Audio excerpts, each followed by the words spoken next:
نحمدہ ونصلی ونسلم علی رسولہ الکریم اما بعد۔ معزز سامعین و سامعات، عقیدہ ختم نبوت دین اسلام کی بنیاد ہے، اور اس عقیدے کو دین اسلام میں بنیاد کی حیثیت حاصل ہونے کی وجہ یہ ہے کہ مسلمان جن بھی عقائد کو مانتا ہے اور جن اسلامی احکامات کو مانتا ہے وہ نبی علیہ السلام ہی کے واسطے سے مانتا ہے۔ مسلمان کا عقیدہ توحید پر ایمان، گزشتہ انبیاء کی نبوت اور رسالتوں پر ایمان، فرشتوں کے وجود کے عقیدے پر ایمان، جنت اور جہنم کے وجود کے عقیدے پر ایمان، اور اسی طرح باقی تمام عقائد پر ایمان وہ نبی علیہ السلام ہی کے واسطے سے ہے۔ اور اسی طرح مسلمان نماز کو اس کی مخصوص حیت سمیت مانتا ہے، روزے کو اس کی شرائط سمیت مانتا ہے، حج کو اس کے طریقے سمیت مانتا ہے، وہ بھی نبی علیہ السلام ہی کے واسطے سے مانتا ہے۔ غرض یہ کہ اللہ رب العزت کی توحید سے ذکر، تسبیح، تلاوت تک تمام کے تمام عقائد اور تمام احکامات کو ماننے کی اور ان اعمال کو ادا کرنے کی بنیادی وجہ نبوت اور رسالت پر ایمان ہے۔ اسلامی عقیدے کے مطابق ایمان دینے والی ذات تو اللہ رب العالمین کی ہے، لیکن واسطہ نبی اور رسول کی ذات ہوتی ہے۔ اسلام میں عقیدہ رسالت اور ختم نبوت کو تمام عقائد میں بنیاد کی حیثیت حاصل ہے، اور یہ اسلام کی عمارت کا وہ پہلا پتھر ہے جس پر اسلام کی خوبصورت عمارت قائم اور کھڑی ہے۔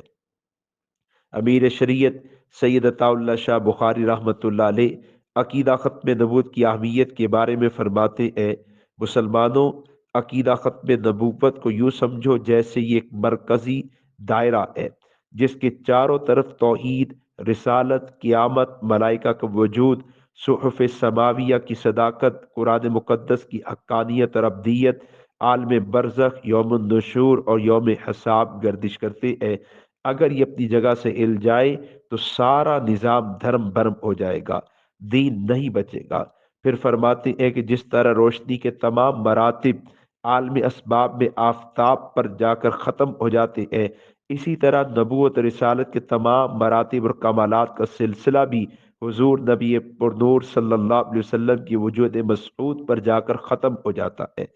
آپ صلی اللہ علیہ وسلم کی نبوت و رسالت وہ مہر درخشاں ہے جس کے طلوع کے بعد اب کسی روشنی کی مطلق ضرورت نہیں رہی، سب روشنیاں اسی نور اعظم میں مدغم ہو گئی ہیں۔ عقیدہ ختم نبوت کی اہمیت کے بارے میں مجاہد ختم نبوت حضرت مولانا عبدالستار صاحب رحمۃ اللہ علیہ فرماتے ہیں: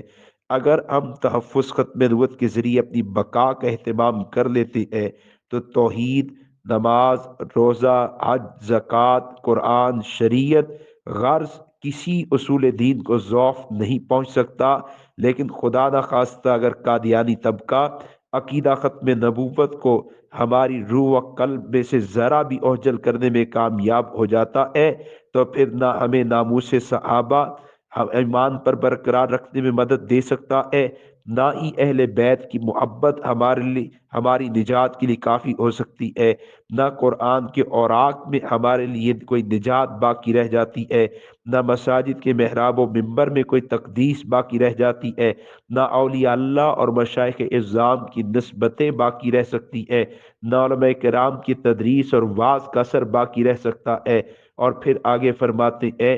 کہ نبی علیہ السلام خاتم النبی نہیں تو شریعت نہیں ہے، جب شریعت نہیں تو حلال و حرام نہیں ہے، جب حلال و حرام نہیں تو باپ، بیٹے، ماں، بہن، خاوند اور بیوی، غرض دنیا کے سب رشتے اپنی تقدیس سے محروم رہ جاتے ہیں۔ ختم نبوت کا انکار